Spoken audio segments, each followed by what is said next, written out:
Gene Reynolds and I and Burt Metcalf, who started as associate producer and wound up eventually as executive producer of the series, we talked to countless surgeons, nurses, chopper pilots, patients, orderlies, involved either in the Korean effort or the effort. I sound like one of the euphemistic people who, well, the whole thing is a euphemism. We can't call it the Korean War. We can't call it the Vietnam War because neither was officially declared as war by Congress. But the bunch of us were constantly talking to people who shared one or the other experience and combined big, thick, loose leaf binders filled with their memories, their observations, their experiences of the war, the wars.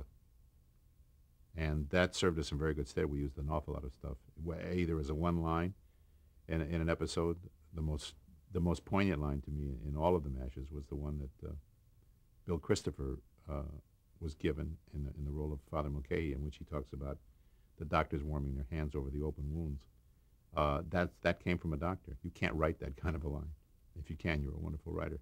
And Gene and I, after the second season, went to Korea, visited what had been the real life counterpart of the fictional 4077, and spent a couple of weeks with the people there, and brought back some 22 hours of audio tape, again with those impressions, which were invaluable to us. They shut down the actual M.A.S.H unit in June of 1997. I was invited to go over. My wife and I went over with Larry Linville and David Augenstars, and we watched them case the flag.